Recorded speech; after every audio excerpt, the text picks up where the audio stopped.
இன்று அனைவருக்கும் வணக்கம். இன்று நிகழ்ச்சியூடாக உங்கள் அனைவரையும் நாங்கள் வார நாட்களில் சந்திக்க இருக்கிறோம். திங்கள் முதல் வெள்ளி வரை இன்று நிகழ்ச்சி உங்கள் அனைவரையும் சந்திக்கும். பல்வேறு விஷயங்களை பல்வேறு தலைப்புகளின் அடிப்படையில் அந்தந்த நாளுக்கேற்ற தலைப்புகளின் அடிப்படையிலே உரிய நபர்களை இவர்களை நாங்கள் இந்த நிகழ்ச்சிக்கு அழைத்து வந்து அது தொடர்பாக விரிவாக ஆராய்ந்து விரிவான விளக்கத்தை உங்களுக்கு தர இருக்கிறோம். அந்த வகையிலே உங்களுக்கு தெரியும், அண்மையில் பாராளுமன்றத்திலே வரவு செலவு திட்டம் இடம்பெற்றது. தற்போது அதன் தொடர்பான பிரதிவாதங்கள் இடம்பெற்றுக் கொண்டிருக்கின்றன. அந்த வகையிலே நாங்கள் இன்றைய தினம் கடந்த வரவு செலவு திட்டம் எவ்வாறு மக்களுக்கு பயன் தரும் வரவு செலவு திட்டமா, அடுத்து 2028ஆம் ஆண்டு கடன்களை மீள செலுத்த ஆரம்பிக்க வேண்டும், இந்த நிலையிலே இந்த வரவு செலவு திட்டம் எவ்வாறான ஒரு நிலையை நோக்கி பயணிக்கிறது போன்ற விடயங்கள் தொடர்பாக நாங்கள் ஆராயலாம். அதற்காக நாங்கள் இன்றைய தினம் விசிட அதிதியை அழைத்திருக்கிறோம். அதனுடைய வேலை பழு மத்தியிலும் எங்களோடு இணைந்திருக்கிறார் கொழும்பு பல்கலைக்கழகத்தினுடைய பொருளியல் துறை சிரேஷ்ட விரிவுரையாளர் கலாநிதி எம் கணேசமூர்த்தி அவர்களை நாங்கள் அன்போடு அவரை வரவேற்கிறோம். வணக்கம் ஐயா. வணக்கம். எப்படி சுகமாக இருக்கிறீங்களா? நல்ல சுகமாக இருக்கு. வரவு செலவு திட்டம் தொடர்பாக நல்ல விஷயங்களை கேட்கலாம்னு சொன்னால் அது உங்கள்கிட்ட தான் கேட்கலாம். அந்த வகையில் நாங்கள் நிறைய விஷயங்களை நாங்கள் பகிர்ந்து கொள்ளலாம். 30 நிமிடங்கள் இருக்குது. நாங்கள் அந்த 30 நிமிடங்களில் முடிந்த அளவு இது தொடர்பாக விரிவாக ஆராய்ஞ்சு கொள்ளலாம். முதலாவதாக நான் நேரடியாக கேள்விக்கு வருகிறேன். அதாவது 2028ஆம் ஆண்டு முதல் நாங்கள் கடனை மீள செலுத்த வேண்டும். இப்போது மக்கள் மத்தியில் ஒரு பயம் இருக்குது. அதாவது 2022 நாங்கள் பாரிய பொருளாதார வீழ்ச்சியை சந்தித்த ஒரு நாடு என்ற அடிப்படையில் மீண்டும் 2028ஆம் ஆண்டு கடனை செலுத்த ஆரம்பிக்கிற நேரத்தில் மீண்டும் அந்த ஒரு நிலைக்கு இந்த நாடு போயிடுமா அப்படின்ற ஒரு அச்சம் மக்கள் மத்தியில் இருக்குது. ஆனால் ஜனாதிபதி தன்னுடைய வரவு செலவு திட்ட உரை ஆரம்பித்து கடனை மீள செலுத்தும் போது தங்களுக்கு இயலுமை இருக்கிறதா சொல்லியிருந்தார். உண்மையிலேயே இந்த கடனை செலுத்த ஆரம்பிக்கும் போது மீண்டும் பொருளாதார வீழ்ச்சி ஏற்படுமா? என்ன ஒரு நிலை? இல்லை, அவர் மிக தெளிவாக மிக உறுதியாக யாரும் சந்தேகம் கொள்ள தேவையில்லை. 2028ஆம் ஆண்டாகிற போது எங்களுடைய கடன்களை மீள செலுத்த ஆரம்பிக்க முடியும் என்று சொல்லியிருக்கிறார். அந்த நம்பிக்கைக்கான காரணம் என்னென்னு சொன்னால், இப்போது நாட்டினுடைய வெளிநாட்டு ஒதுக்குகள், US டாலர் அடிப்படையிலான ஒதுக்குகளுடைய அளவு அதிகரித்திருக்கிறது. கிட்டத்தட்ட 6-7 பில்லியன் அளவிலான 6 பில்லியன் அளவிலான ஒதுக்குகள் இப்போது இருக்குது. இப்போது அது 2027-8 ஆகிற போது ஒரு 14, 15, 20 என்பது தான் அவருடைய இலக்கு. ஆனால் அந்த அளவாவது அதிகரித்து கொள்ள முடியும் என்று நம்புகிறார்கள். அப்படி அதிகரித்து கொள்ள முடியுமாக இருந்தால் எங்களுக்கு வருடம் கிட்டத்தட்ட ஒரு 5 பில்லியன் எங்களுக்கு தேவைப்படும். இந்த கடன்களை அவர்களுடைய வட்டியோடு சேர்த்து இப்போது வாங்க இருக்கின்ற கடன்களுக்கான செலுத்தல்களை மேற்கொள்வதற்கு வருடாந்தம் ஒரு 5 பில்லியன் அளவில் அவசியமாக தேவைப்படக்கூடிய வாய்ப்பு இருக்கிறது. ஆகவே அந்த உள்வருகின்ற டாலர்களுடைய அளவையும் வைத்துக்கொண்டு, இப்போது வெளியே செல்லுகின்ற டாலர்களுடைய அளவையும் வைத்துக்கொண்டு, சேர்க்கப்படுகின்ற ஒவ்வொரு வருடம் அல்ல ஒவ்வொரு மாதங்களிலும் வந்து சேர்கின்ற டாலர்களை அடிப்படையாக வைத்துக்கொண்டு இந்த இலக்கை அடையாளம் என்று அரசாங்கம் நம்புகிறது.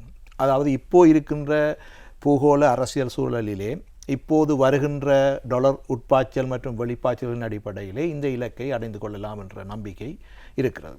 அதில் இன்னொரு காரணம் இருக்கிறது. இங்கே உள்நாட்டிலே இருக்கக்கூடிய பணவீக்க வீதம், அதே போல் நாணய மாற்று ஏற்றக்கூடிய தளம்பல்கள், இவையும் இப்போது உறுதியாக இருக்கின்றது போன்ற ஒரு நிலைமை இருக்கிறபடியினாலே இதை அடையலாம் என்று அரசாங்கம் நம்புகிறது. இது இப்போ இந்த சூழ்நிலையிலே இந்த நிமிடம் இருக்கின்ற பொருளாதார குறிகாட்டியின் அடிப்படையிலே பார்க்குற போது அடையக்கூடிய ஒரு இலக்குத்தான். அதிலே மாற்று கருத்து இல்லை. ஆனால் இந்த சூழ்நிலை அப்படியே இருக்குமா என்பதை பொறுத்து தான் இது தீர்மானிக்கப்படும். எதிர்காலத்தில் சில வேளைகளில் நிலைமைகள் சாதகமாகவும் மாறக்கூடும், அல்லது பாதகமாக மாறக்கூடிய சூழலும் வரக்கூடும். ஆனால் இந்த நிலைமை, அதாவது அந்த வருமானங்களை அரசாங்கம் ஈட்டுகின்ற அந்த நிலைமை தொடர்ச்சியாக பேணப்பட வேண்டும் என்று IMF சொல்லுகிறது. சுருக்கமாக சொன்னால், IMFனுடைய நிபந்தனைகள் பூர்த்தி செய்யப்படுகின்ற வரையிலே இந்த இலக்கை அடையக்கூடியதாக இருக்கும். 2020 IMF வலையில் இருந்தால் இந்த விஷயத்தை அடையலாம்னு சொல்லி நீங்கள் நினைக்கிறீங்க? அந்த மாதிரி தான். என்றால் இந்த இலக்கை அடையக்கூடிய வகையிலே தான் அந்த IMFனுடைய கட்டுப்பாடுகள் வடிவமைக்கப்பட்டிருக்கு. நிச்சயமாக. இப்போது 2022ஆம் ஆண்டு நான் ஏற்கனவே குறிப்பிட்டது போல் நாடு பாரிய வீழ்ச்சி அடைந்திருந்தது. இப்போது அரசாங்கம் பொறுப்பேற்று 2 வருடங்கள் கடந்திருக்கிறது. ஒரு இடைக்கால வரவு செலவு திட்டம், அதனை அடுத்து இப்போ 2வது வரவு செலவு திட்டம் இந்த அரசாங்கத்தில் அண்மையில் சமர்ப்பிக்கப்பட்டிருக்கிறது. இப்போது இந்த வரவு செலவு திட்டம் வீழ்ச்சி அடைந்திருந்த இந்த நாட்டை மீண்டும் கட்டியெழுப்புவதற்கு உதவுவதாக அமையும் என்று நினைக்கிறீங்களா இப்போ சமர்ப்பித்திருக்கிற வரவு செலவு? நாங்கள் இதை 2 விதங்களில் பார்க்கலாம். அதாவது உறுதியற்ற நிலையிலே விழுந்து போயிருந்த பொருளாதாரத்தை உறுதிப்படுத்தி இப்போது மேல் நோக்கி வருகின்ற ஒரு போக்கு வழிக்கு கொண்டு வந்திருக்கிறார். ஆக இந்த வருட இறுதியிலே, அப்படி இல்லாவிட்டால் அடுத்த வருட ஆரம்ப பகுதியிலே 2018ஆம் ஆண்டிலே நாங்கள் இருந்த நிலைமைக்கு பொருளாதாரம் திரும்பிவிடும் என்று நம்புகிறார்கள். எதிர்க்கட்சியை சேர்ந்த சில பாராளுமன்ற உறுப்பினர்களும் கூட அதை ஏற்றுக்கொண்டிருப்பதை காணக்கூடியதாக இருக்கிறது. பொருளாதார அடிப்படையிலே இந்த பொருளாதார வளர்ச்சி மற்றும் அந்த ஒதுக்குகளுடைய திரட்சி, வெளிநாடுகளிலிருந்து வருகின்ற பணம், வெளிநாட்டு உல்லாச பயணிகளுடைய வருகை, இவற்றையெல்லாம் வைத்து பார்க்கிற போது இந்த ஒரு வளர்ச்சி ஏற்பட்ட ஒரு நிலைமை நாங்கள் காணக்கூடியதாக இருக்கும். அது விவசாயத்துறையிலும் ஒரு மீட்சி ஏற்பட்டிருப்பதை பார்க்க முடியும். கைத்தொழில் துறையிலும்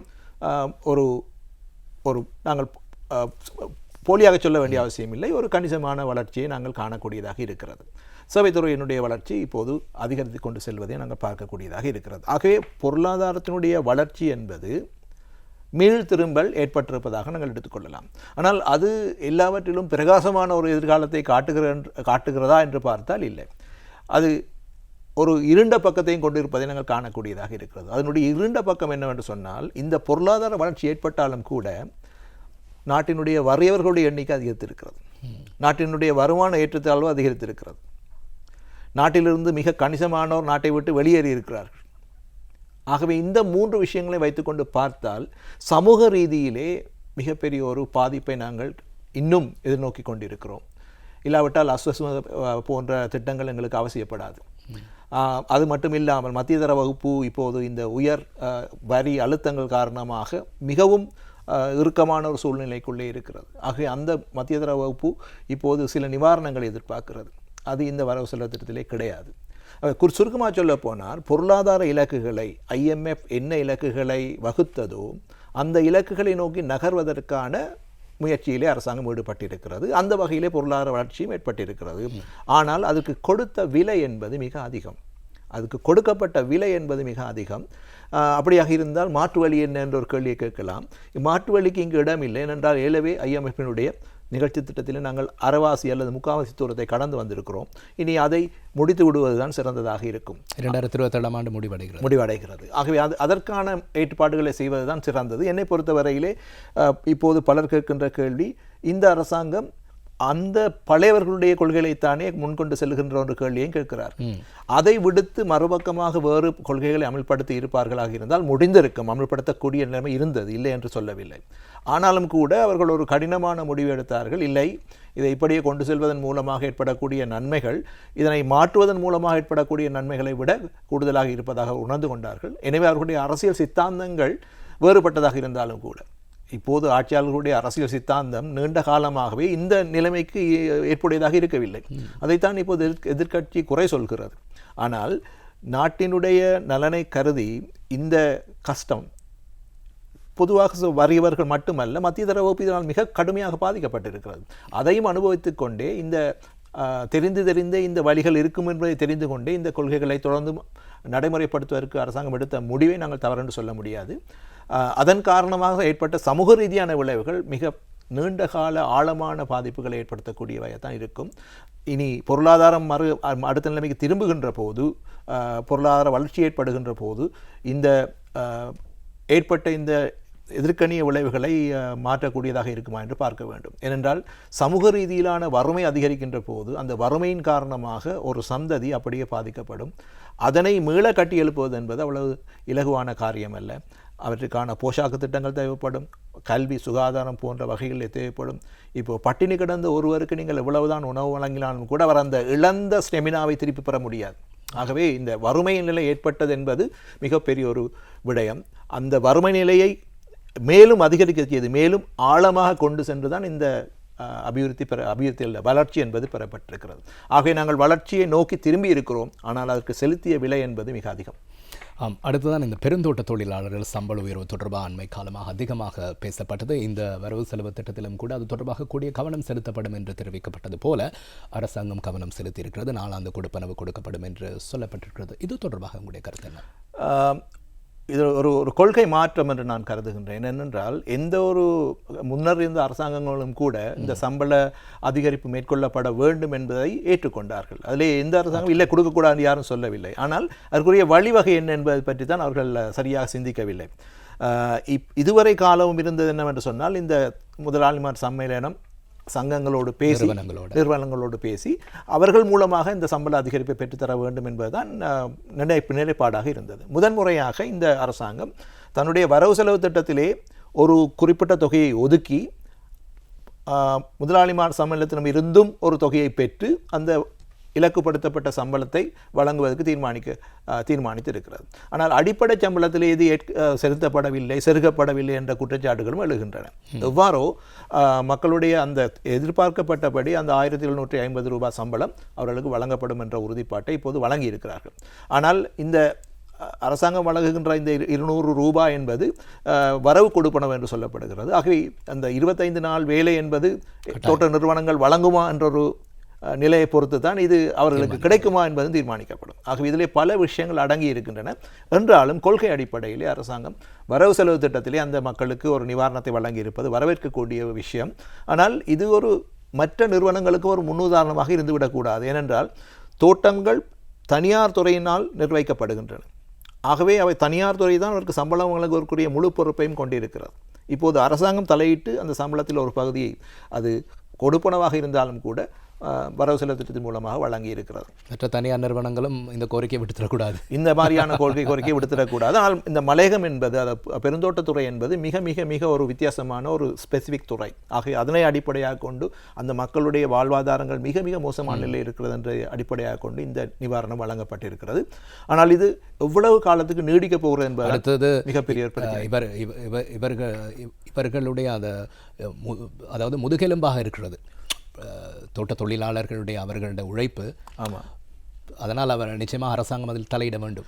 ரெண்டு விஷயங்கள் இருக்கின்றன. ஒன்று பெருந்தோட்டங்கள், அடுத்தது சிறு தோட்டங்கள். இப்போது முன்னர் இருந்த பெருந்தோட்டங்களிலே பெரிய அரச யாக்கங்கள் எல்லாம் சிறு சிறு துண்டுகளாக பிரிக்கப்பட்டு வழங்கப்பட்டிருக்கின்றன சிறு தோட்டங்களாக. ஆகவே தேயிலை உற்பத்தியை பார்க்கிற போது அதிகமாக வருகின்றது எங்கே இருந்து சொன்னால் இந்த சிறு தோட்டங்களிலிருந்து வருகின்ற தேயிலை தான்.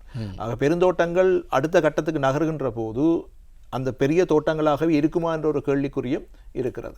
இது ஒரு மிக முக்கியமான சிக்கலான பிரச்சனை. இது தொடர்பாக ஒரு ஒரு ஒரு தனி விவாதமே நடத்தலாம். அடுத்தான் இந்த அரசாங்கம் தங்களோட செலவுகளை ஈடு செய்வதற்கு வருமானத்தை அதிகரிக்க வேண்டியிருக்கிறது. இதுவரை வரி அறவிடாத பகுதிகளில் கூட வரி அறவிடுற ஒரு நிலை காணப்படுகிறது. இந்த விடயத்தை நீங்கள் எப்படி பார்க்குறீங்க? உண்மையை சொல்ல போனால் இப்போதைய இந்த வரவு செலவு திட்டத்திலே அல்லது கடந்த வருடத்திலே அரசாங்கம் எதிர்பார்த்த அந்த வருவாய் இலக்கை கடந்து சென்றிருப்பதாகவும் ஆகவே கஜானாவிலே மேலதிகமாக நிதி கொந்தளிக்கிறதாகவும் சொல்லுகிறார்கள். அப்படி ஹாஸ்யமாக சொல்லுகின்றார்கள். ஆனாலும் இந்த நிதி எவ்வாறு பெறப்பட்ட என்று பார்த்தால் இலகுவாக கைப்பற்றக்கூடிய ஆட்களை வைத்துக்கொண்டு தான் இந்த நிதி பெறப்பட்டிருக்கிறது. இலகுவாக யாரை பிடிக்கலாம் என்று சொன்னால் சம்பளம் பெறுகின்றவர்களை பிடிக்கலாம்.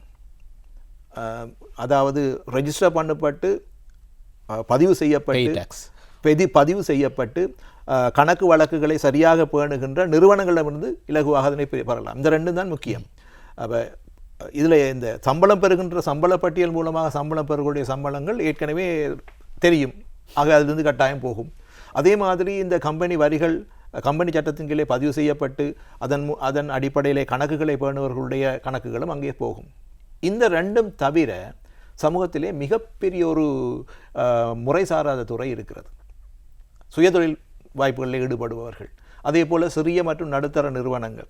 இவர்கள் ரெஜிஸ்டர் பண்ணியிருப்பார்கள், ஆனால் கணக்கு வழக்குகளை பேண மாட்டார்கள். ஆனால் அவருடைய ஒரு நாளே வருமானமே ஆயிரக்கணக்கில் லட்சக்கணக்கில் இருக்கக்கூடிய நிறுவனங்களும் இருக்கின்றன, இல்லை என்று சொல்வதற்கு இல்லை. ஆகவே இந்த வரி அறவிடப்படாத இன்னும் பல இடங்கள் இருக்கின்றன.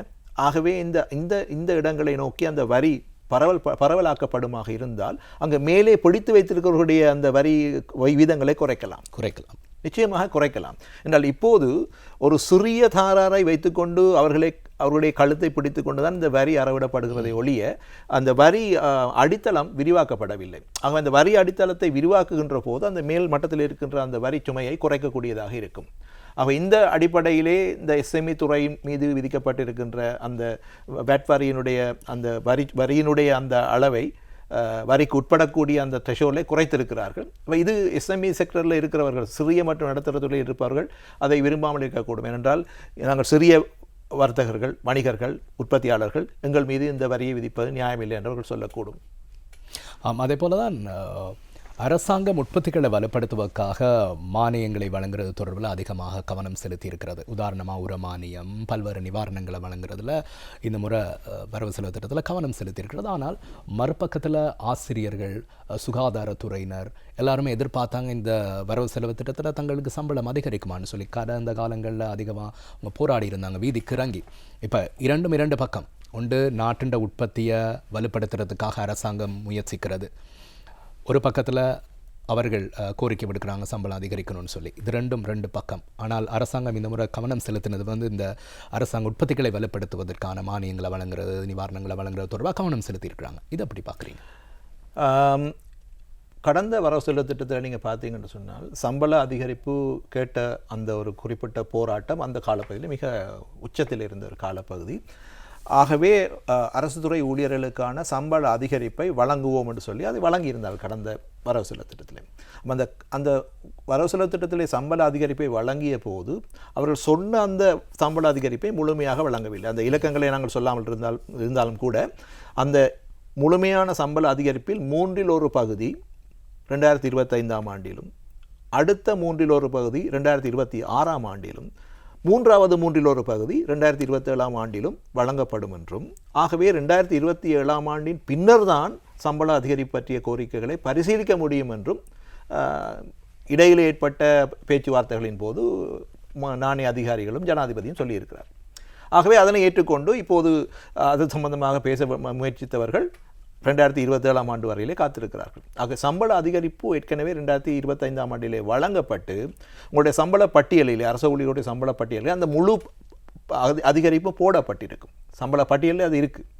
ஆனால் அந்த டிடக்ஷன் சொல்லுவோம், அதிலிருந்து வெட்டு விழுகின்ற பகுதியிலே, குறைக்கப்படுகின்ற பகுதியிலே செலுத்தப்படாத சம்பளம் என்ற வகையிலே அந்த 3/2 பகுதி 2025 ஆண்டிலே செலுத்தப்படாமல் ஒரு செலவாக வைக்கப்பட்டிருக்கிறது. அப்போ இந்த அடுத்த 2026 ஆண்டிலே அடுத்த அந்த 2வது 3/1 பகுதி வழங்கப்பட போகிறது.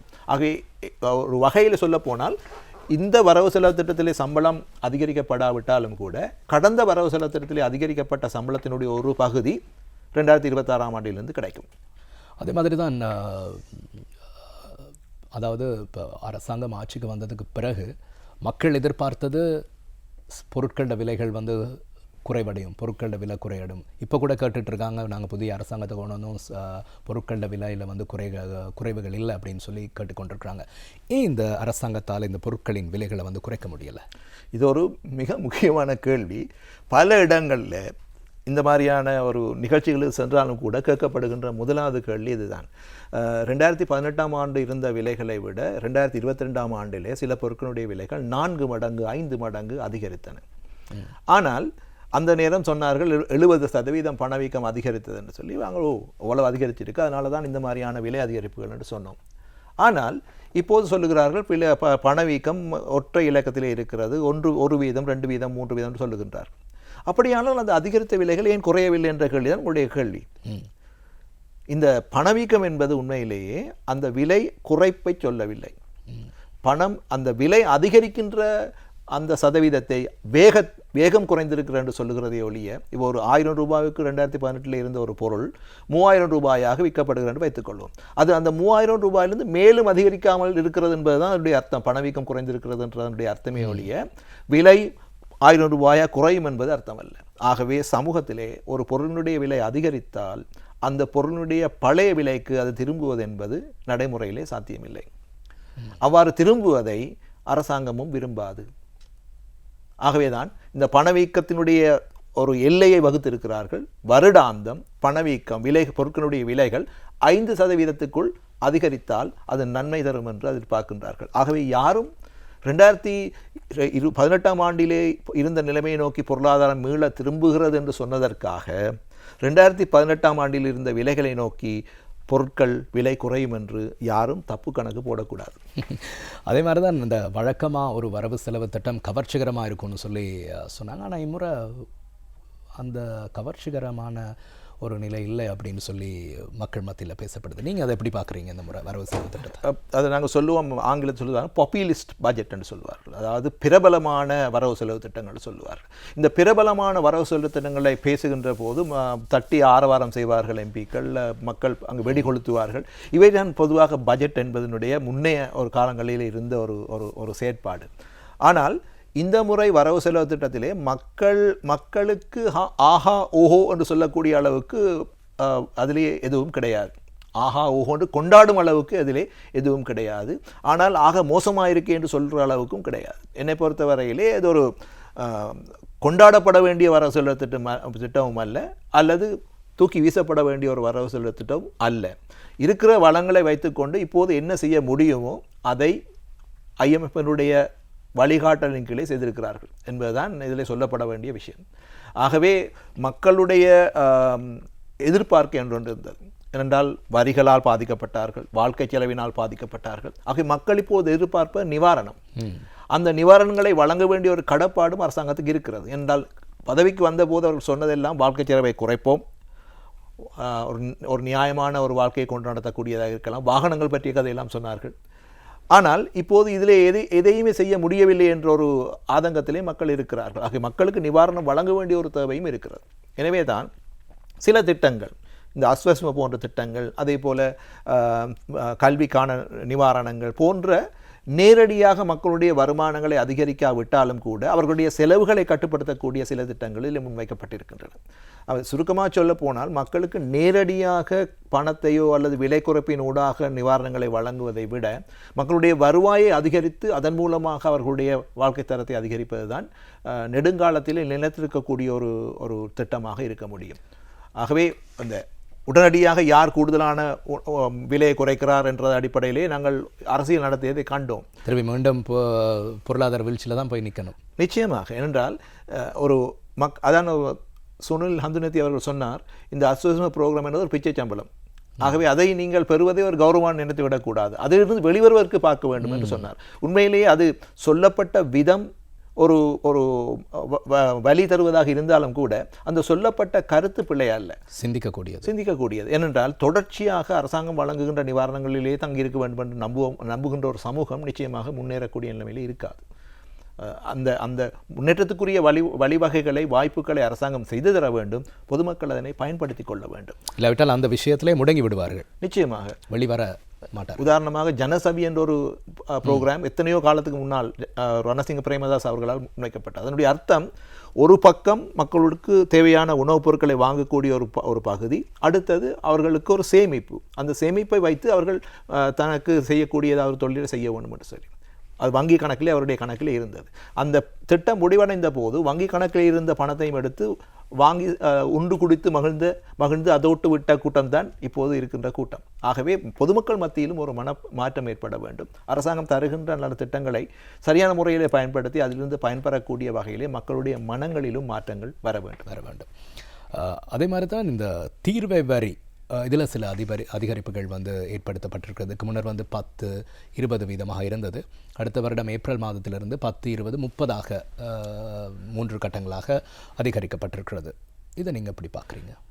உண்மையாக சொல்ல போனால் இந்த தீர்வை வரி வீதங்கள் சொல்கிறது பேன்ஸ் என்று சொல்லுவோம்.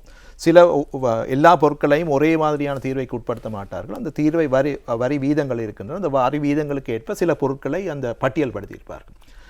இதுவரையில் இருந்தது 20% என்று இப்போது 30% அதிகரிக்கப்பட்டிருக்கிறது என்று சொன்னால் இலங்கை பாதுகாப்புவாதத்தை நோக்கி நடக்கிறது என்று அர்த்தம். என்றால் நமக்கு தெரியும், அமெரிக்கா மிக முக்கியமான ஒரு கொள்கை முடிவை எடுத்து எல்லா நாடுகள் மீதும் அதிக தீர்வை வரிகளை விதித்தது. இலங்கை மனால் பாதிக்கப்பட்டது. இப்போது இலங்கையும் அந்த வரிகளை 20%-இலிருந்து 30% அதிகரிக்கின்ற போது இலங்கையும் அந்த பாதுகாப்புவாத கொள்கைக்குள்ளே செல்லும். அப்போ அதன் மூலமாக இலங்கைக்கு உள்ளே வருகின்ற பொருட்களுடைய விலைகள் அதிகரிக்கும். இந்த வரிகளை விதிக்கின்ற போது எங்களுடைய ஏற்றுமதி நாடுகள், எங்களுடைய பொருட்களை இறக்குமதி செய்கின்ற நாடுகள், மேற்குலக நாடுகள், அவை அவர்களுடைய தீர்வு விகிதங்களை அதிகரிக்கக்கூடிய வாய்ப்புகள் உண்டு. ஆகவே இது ஒரு என்னை பொறுத்தவரையிலே வருவாயை திரட்டுவதற்கான நடவடிக்கையாக இருக்கலாமே ஒழிய நீண்டகால அடிப்படையிலே நாட்டினுடைய நலன்களுக்கு எவ்வாறு பங்களிக்கும் என்பதை பற்றி தெளிவான விளக்கங்கள் இல்லை. பொதுவாக தீர்வு வரியை விதிக்கின்ற போது அதனால் ஏற்படக்கூடிய விளைவு என்னவென்று சொன்னால் பொருளுடைய விலை அதிகரிக்கும். இப்போது ஆடை தயாரிப்புக்கு பயன்படுத்தப்படக்கூடிய புடவை இறக்குமதிகள் மீதும் தீர்வு விதிக்கப்பட போவதாக அறிகின்றோம். ஆகவே அந்த நிலைமையிலே எப்படி ஆடை தயாரிப்பாளர்கள் தங்களுடைய வேல்யூ அடிஷனையால் தங்களுடைய பெறுமதி சேர்க்கையை செய்வார்கள். ஏற்கனவே ஆடை தயாரிப்பு மீதான வரிகளை அமெரிக்கா அதிகரித்திருக்கின்றது. ஆக இந்த துறை எவ்வாறு அதை கையாளப் போகின்றது என்பதும் மிகப்பெரிய ஒரு கேள்விக்குறியாக இருக்கிறது. அதே மாதிரி பாதுகாப்புக்கு ஒவ்வொரு முறையும் அதிகமான நிதி ஒதுக்கப்படுகிறது. குறிப்பாக யுத்த காலத்தில் பாதுகாப்புக்கு அதிகமான நிதி ஒதுக்கப்பட்டிருந்தது. ஆனால் இம்முறையும் கூட 501 மில்லியன் ஒதுக்கப்பட்டிருக்கிறது. ஏன் யுத்தம் இல்லாவிட்டாலும் கூட பாதுகாப்புக்கு என்று வரும் மிகப்பெரிய ஒரு தொகை ஒதுக்கப்படுகிறது? பல்வேறு காரணிகள் இதில் இருக்கின்றன. யுத்தம் முடிவுற்றாலும் கூட அந்த யுத்த காலப்பகுதியிலே ஏற்படுத்தப்பட்ட அந்த பாதுகாப்பு வலையமைப்பு மற்றும் கட்டுமானங்கள் இன்னும் அவ்வாறு தான் இருக்கின்றன. அதனை குறைப்பதற்குரிய டவுன் சைஸ் பண்ணுவதற்குரிய நடவடிக்கைகள் பெரிதாக எடுக்கப்பட்டதாக தெரியவில்லை.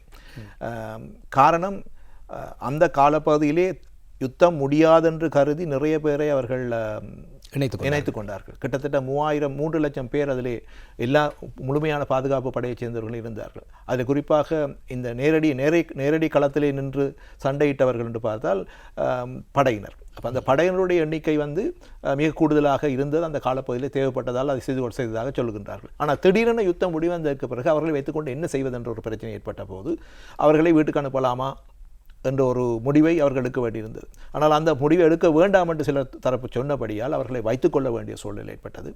அதே போல இவர்களை வைத்துக்கொண்டு என்ன செய்யலாம் என்றும் கருதப்பட்டது. நீங்கள் பார்த்திருப்பீர்கள், அவர்களை வைத்துக்கொண்டு பல்வேறு வேலை திட்டங்களை முன்னே அரசாங்கங்கள் செய்தன. ஆகவே ஏனைய சில அமைச்சுக்களையும் பாதுகாப்பு அமைச்சோடு இணைத்து அவர்களை பயன்படுத்துவதற்குரிய நடவடிக்கைகளை எடுத்துக்கொண்டன. ஆகவே இதை காரணமாக காட்டி அதிக நிதியை ஒதுக்கினார்கள். ஆனால் உண்மையிலேயே இப்போது இருக்கின்ற நிலைமையிலே அதிக நிதி ஒதுக்கப்படுவதற்கு அவர்கள் சொல்லுகின்ற நியாயப்பாடு, இப்போது இருக்கின்ற படைக்குரிய நவீன தளவாடங்கள் இல்லை. ஆகவே அந்த நவீன தளவாடங்களை கொள்வனவு செய்து நாட்டில் நம்முடைய பிராந்தியத்தில் இருக்கக்கூடிய ஏனைய நாடுகளுக்கு சமதையாக அல்லாவிட்டாலும் கூட ஓரளவுக்கு அந்த போக்குக்கு ஈடுகட்டக்கூடிய வகையிலே இலங்கையினுடைய படையினரையும் வலுப்படுத்த வேண்டிய கடப்பாடு இருப்பதாக சொல்லுகின்றார்கள். அதற்குரிய தேவை இருப்பதாகவும் சொல்லுகின்றார்கள். இப்போது வருகின்ற செய்திகளை பார்க்கின்ற போது அந்த தேவைகளை வலுப்படுத்துவதற்கான சில நிலைமைகளை நம்ம பார்க்கக்கூடியதாக இருக்கிறது, போதைப் பொருள் சம்பந்தமான விஷயங்களை பார்க்கின்ற போது. ஆகவே இது ஒரு விமர்சனத்துக்குரிய ஒரு தலைப்பு. அப்போ இந்த தலைப்பை நியாயப்படுத்துகின்ற சிலரும் இருக்கின்றார்கள், அதை விமர்சிக்கின்ற சிலரும் இருக்கின்றார்கள். ஆனால் இலங்கை போன்ற ஒரு சிறிய நாட்டிலே இவ்வளவு பெரிய பாதுகாப்பு நிதியை ஒதுக்குவது என்பது பொதுவாக பொருளாதார ரீதியிலே ஏற்றுக்கொள்ளக்கூடிய ஒன்றாக பார்க்கவில்லை. நன்றி கலாநிதி கணேசமூர்த்தி அவர்களே. கொழும்பு பல்கலைக்கழகத்தினுடைய பொருளியல் துறை சிரேஷ்ட விரிவுரையாளர் கலாநிதி எம் கணேசமூர்த்தி அவர்கள் இன்று நிகழ்ச்சியில் இணைந்திருந்தார். நாளாந்தம் இன்று நிகழ்ச்சி உங்களை சந்திக்கும். எனவே ஒவ்வொரு வித்தியாசமான தலைப்புகளிலே நாங்கள் இன்று நிகழ்ச்சியை உங்களுக்கு கொண்டு வர காத்திருக்கிறோம். நன்றி சிரேஷ்ட விரிவுரையாளர் அவர்களே, உங்களுடைய வேலை பழுமாத்தில் எங்களோடு இணைந்து கொண்டமைக்காக. முதலாவது நிகழ்ச்சிக்கு என்னை அழைத்தமைக்காக மிக்க நன்றி. நிச்சயமாக நிகழ்ச்சிக்கு கௌரவம் உங்களை போன்ற ஒருவர் இந்த நிகழ்ச்சிக்கு வருவது நிச்சயமாக கணேசமூர்த்தி அவர்களுக்கு எங்களுடைய மனமார்ந்த நன்றிகளை தெரிவித்துக் கொண்டு இன்று நிகழ்ச்சியிலிருந்து விடைபெறுகிறோம். மீண்டும் நாளை தினம் இன்று நிகழ்ச்சி உங்களை சந்திக்கும்.